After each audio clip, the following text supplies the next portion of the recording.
Good. Awesome. Oh, the headphones. I forgot about this. I spoke here last year, and this was a very weird experience.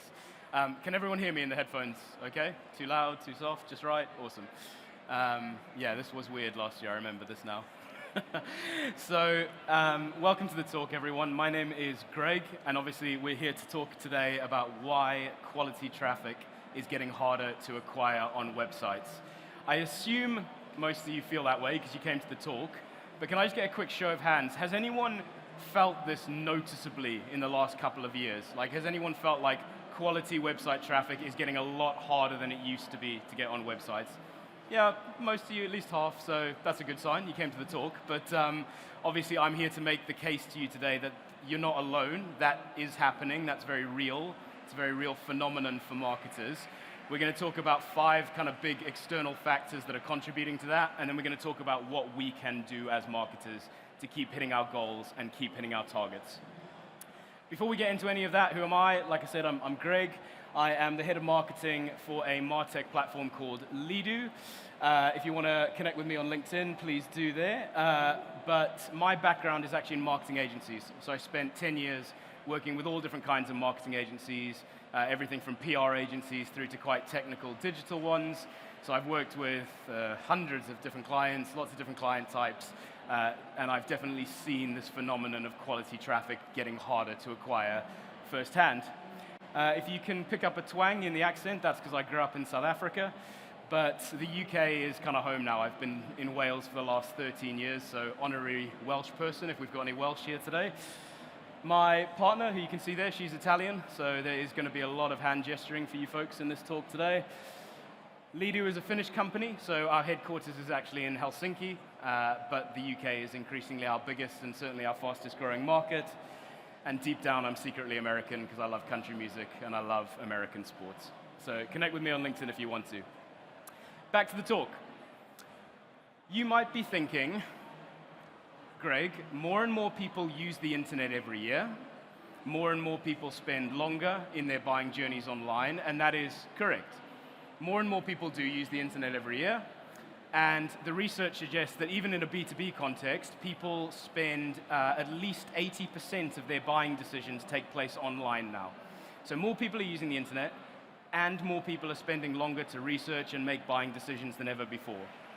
But, as most of you put your hands up at the start of this, marketers still feel getting quality traffic to their websites is harder, and there are a lot of very good reasons for that. We're going to talk about 5. The first one is the rise of zero-click searches.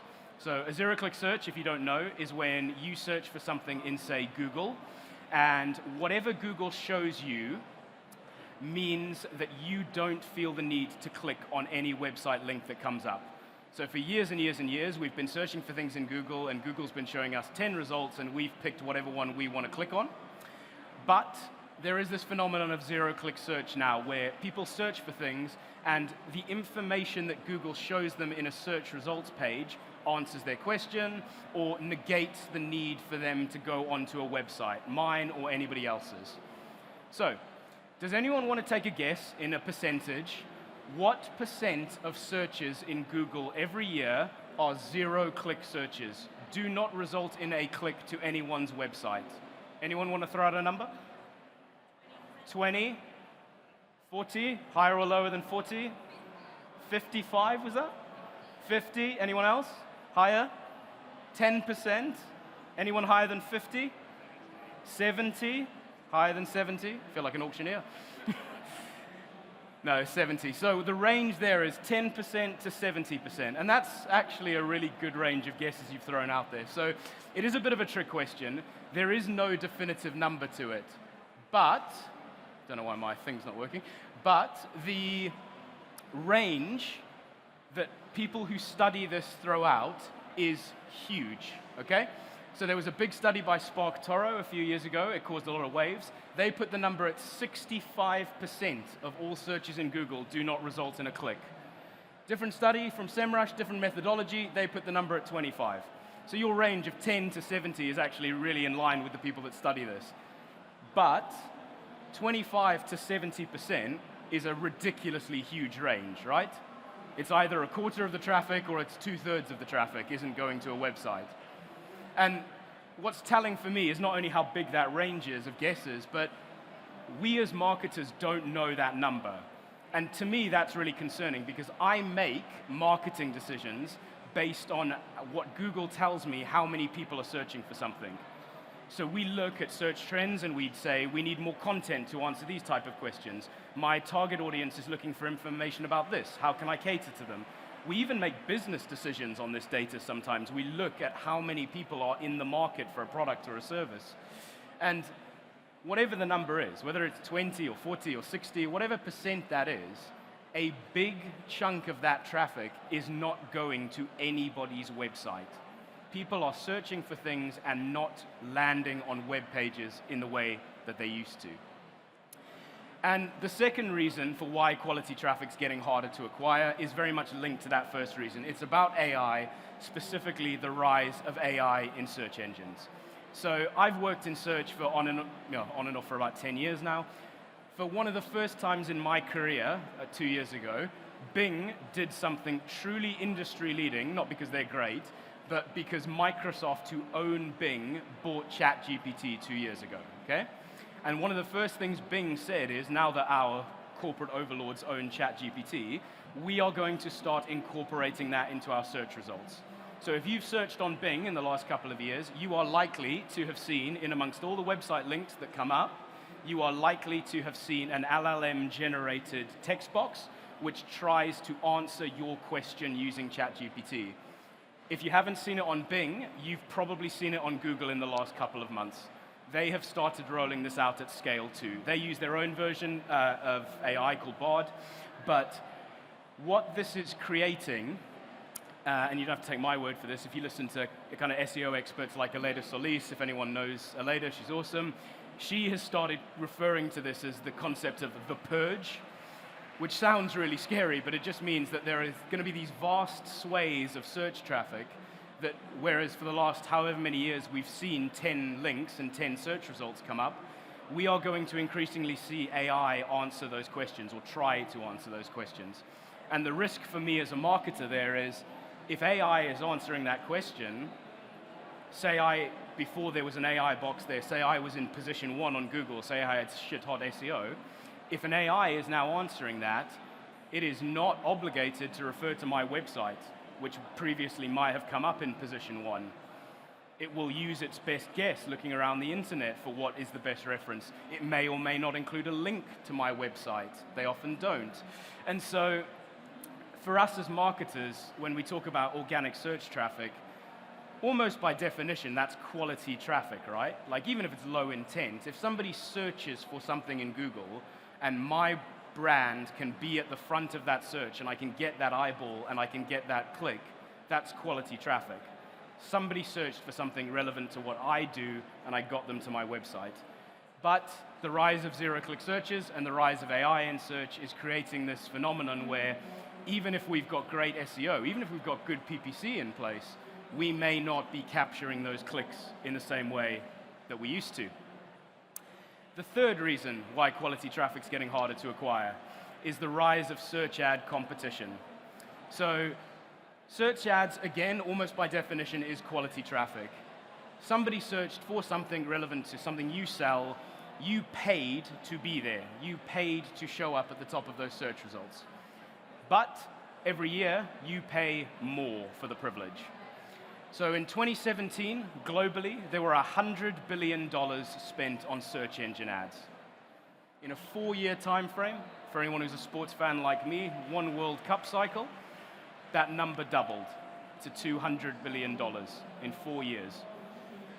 Global dollars spent on search ads. It will double again by 2027. So in 6 years, you'll be paying, well, people cumulatively will be paying double what they were paying just a couple of years ago. This makes sense when you think about it. Search ads are inflationary. They are auction-based. And increasingly, I as a marketer am incentivized and forced to give control over to Google or Bing to manage my search ads. What keywords I bid on, how much budget I'm assigning to certain campaigns or keywords, I am incentivized through things like optimization scores to give control over to the platform that is running the auction. So that makes sense why every year, as more and more people enter the auction and the machine takes more and more of my budget and spends it in the way that it thinks it should, it makes sense that every year we pay more to get the same number of eyeballs and the same number of clicks onto our websites. Reason number 4 why quality traffic is getting harder to acquire is the cookieless future. This isn't a talk on the cookieless future, that's a whole talk in and of itself, but I'm sure you've all seen headlines like that. And to be honest, even if you don't really understand the ins and outs of how cookies work and how they might affect you and your business day to day, if you've been even a casual advertiser on the internet in the last 10 years, you will have seen this in action, okay? So early on in my career, I used to run a lot of Facebook ads. This was pre-Cambridge Analytica, pre-privacy concerns, and I mean, it was the wild frickin' west back in those days. So I was able to target you, not because I had any skill as an advertiser, but I was able to target you on things I had no business targeting you on. I was able to target you based on your ethnicity, or your income, or what you were looking at outside of Facebook. And those were all preset options that I could just log into Facebook with an ad account and say, right, I want to reach these kind of people who make this much money, who've been looking at these topics. You rightly can't do that anymore, okay? So if you log on to Meta now, if you don't use first-party data or lookalike audiences, your preset targeting options are limited to very broad concepts now, very broad interest targeting, like someone who's interested in country music or someone who likes rugby. But you can't advertise to me in the same way you used to. You can't advertise to someone in Cardiff who makes this much money, who's been looking at these things on the internet. Rightly so. And what that means for me as a marketer, someone who's been running ads for 10 years, is I now have to work harder, and I do not have the same targeting options to be able to reach the same eyeballs I used to. It just makes it more difficult, and I would argue rightly so. The 5th reason for why quality traffic is getting harder to acquire is the rising cost of backlinks. So I think I said at the start, I actually started my career in PR. I wasn't very good at it, moved into digital quite quickly. But one of the things I do remember from back then was if you got really kick-ass like national or international PR coverage, you were guaranteed virtually backlinks to your website. You would get media outlets, including hyperlinks in a press release, or just linking back to who sent them the story as standard. That isn't the case anymore, because media outlets have wised up to the value of backlinks. They know how important these are to brands, firstly from an SEO point of view, but back in the day, you would get very good quality referral traffic. If you got your story covered in the national media and you had backlinks to your website, you would be guaranteed of very good referral traffic and often sales or commercial outcomes from that. And this screenshot is actually taken from a digital agency called Aira. They do digital PR. They create a state of link building report every year.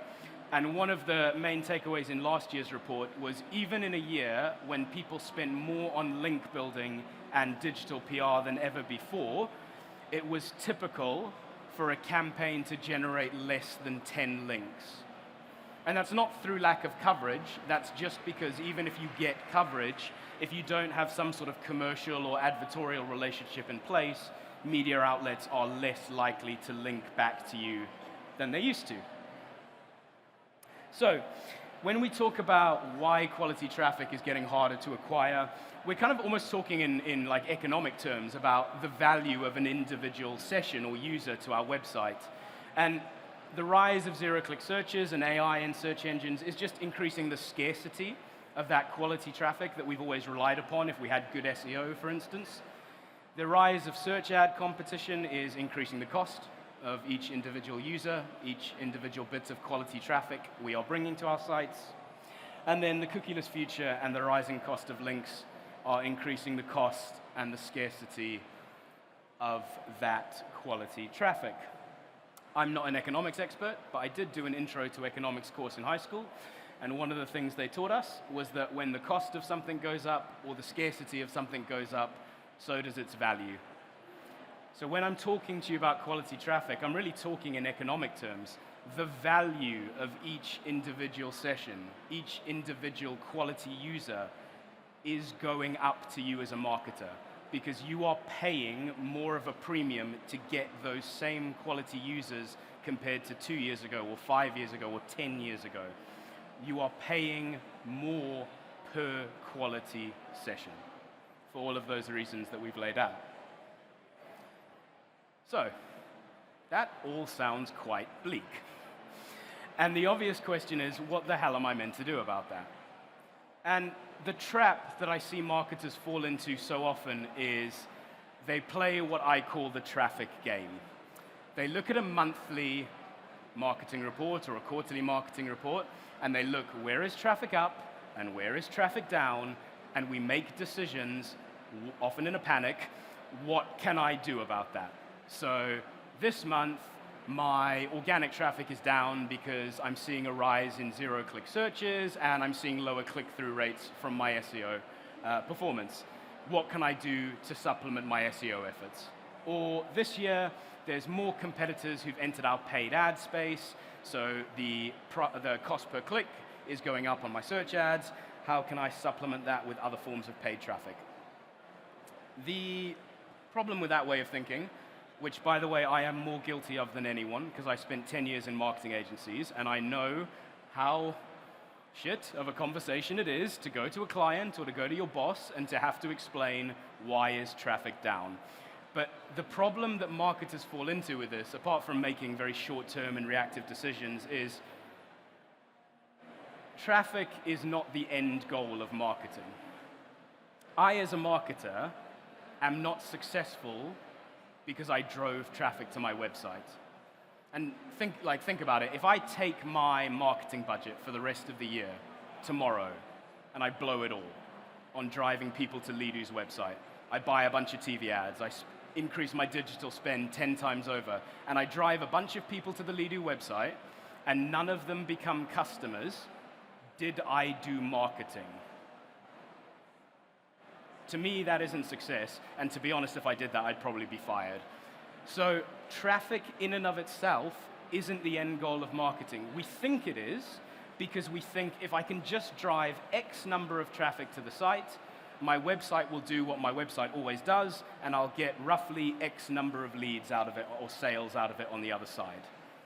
But the end goal of marketing isn't about traffic. The end goal of marketing is about driving leads and conversions and opportunities and sales. If you're doing that, you're doing marketing well. And so for us at Leadoo, the bigger piece of the pie is this.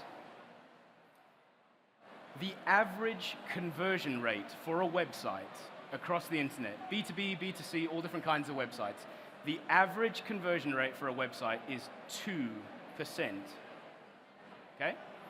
And if you flip that on its head, that means that for every 100 people you drive to your website through SEO, PPC, email, all of those things that you put so much time and effort into, for every 100 of them that you drive to your website, 98 of them leave without doing the thing you want them to do. And most of them probably don't come back. Or at least, if they do come back, they've probably looked at a lot of competitors in the meantime. So for us at Leadoo, this is the bigger piece of the pie. We can tear our hair out trying to figure out where is traffic up and where is traffic down and what can we do about it, or we can get that number down from 98%. Because if we get that number down, surely we can drive more positive outcomes. Now, we've talked a lot about digital marketing, and we've kind of got into the weeds on some things in digital marketing and trends online. So let's take a step back and let's imagine that the internet doesn't exist, which for me is actually a really nice thought. So there's no internet. You own a store in the 1970s in a shopping center. No internet yet. But there's a number of things happening in the shopping center that are making it harder to get people into your store. So firstly, there's just more competition. More stores spring up in the shopping center selling the same kind of things that you do.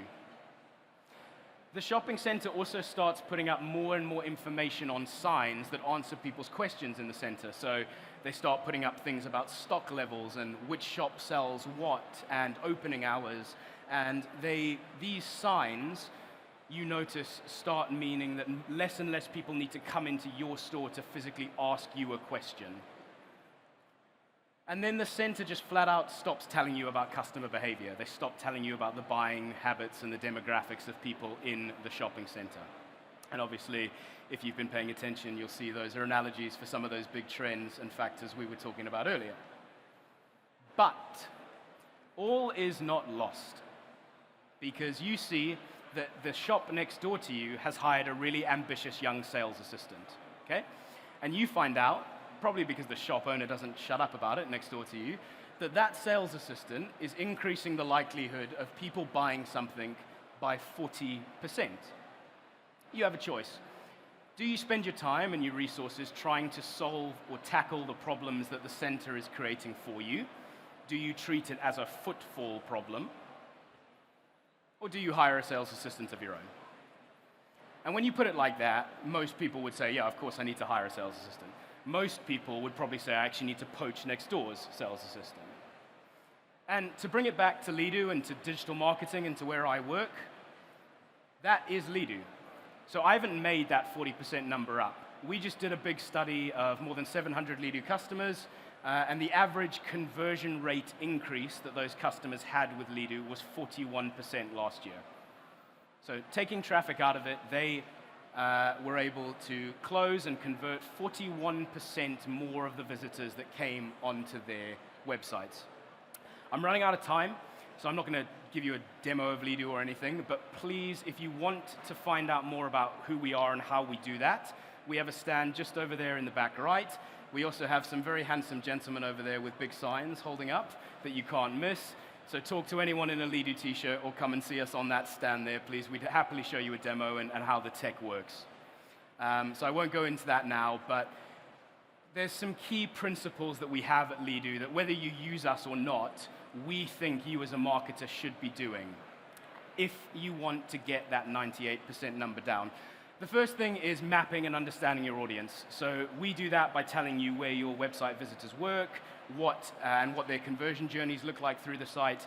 But what we find is that so many marketers don't even have this kind of information. They don't know really who their audiences are, how they get to the website in the first place, what journeys they go through, what content they like, where they fall down, where they drop off. And if you haven't mapped your audience and you don't understand that and how they use your website, you're tying one hand behind your back in terms of trying to convert them. The second point is really just personalization. Again, we have a lot of tools that do that by understanding and mapping your audience and then dynamically serving content to them depending on where they work, or whether they are a return visitor or not, or what they were doing last time they were on the site. But the point here is around personalization. You can't maximize for conversions if you're not creating personalized experiences. There's a lot of research to suggest that not only do people want personalization, but they expect it on websites now. And companies that do it make a lot more revenue because there is that expectation from users that websites will serve them relevant and personalized experiences. And the third point I would say is you need ideally to have a way of knowing, okay, I've mapped my audience, I've personalized their journey, now how do I know what is the moment that they are likely to convert and what can I do to make that happen? So even in a B2B context, even for websites that don't use e-commerce, for instance, we have something called sales alerts where we would alert your sales team in real time if one of their prospects in the CRM system is, for instance, looking at a pricing page or looking at you against a competitor, or is at the moment that we have identified of highest potential conversion. And so having that information and using it because you've mapped your audience and you've personalized their experience, having something to know this is the moment they are likely to convert and making that happen as a marketer is key. Just before I end, everybody's favorite part of a talk at a conference, a maths quiz. Just to show you the numbers and kind of how this can work in real life, website A gets 50,000 sessions a month, and it converts its users at 3%, which is above average. Website B gets way less traffic, 35,000 sessions, 15,000 sessions less a month, but it converts people at 4.2%. You've probably all guessed from the theme of the talk that website A does not get as many leads as website B. It does not convert as many users, even though it gets 15,000 more sessions a month. Because it hasn't invested in conversion rate and personalized experiences and the journey, it will not get as many leads or sales as website A does. If you want to see that in real life, Leadu customer who actually lost traffic but gained conversions, you can have a look at My Car Direct. They're a car leasing company. In the last year, their traffic was actually down 9%, but because they invested in conversion rate and Leadu as a software, they were able to increase the number of free signups on the website by 12%. And then that second conversion stage, when people were ready to lease a car, they were able to increase 40% year on year in terms of their sales. So to summarize, me and Leadu, we're on a mission to make websites more interactive, more personal, more fun. The reason that we believe that's the right thing to do is because we think it contributes to the bottom line. We think if you want to hit your marketing goals, you are far better off investing and nurturing the traffic that's already on your website compared to playing the traffic game of where's traffic up, where's traffic down, what can I do about it? Because there are lots of big external factors making it harder to get quality traffic onto our websites. I can't do anything as a marketer about the rise of AI or the cookieless future. But what I can do is invest in the people already coming to my website and try my best to convert them. And we find that for Leadu customers, on average, they increase conversion rates by 41% when they do that. Like I say, I'm going to hang out here if you have questions about Leadu or marketing or anything.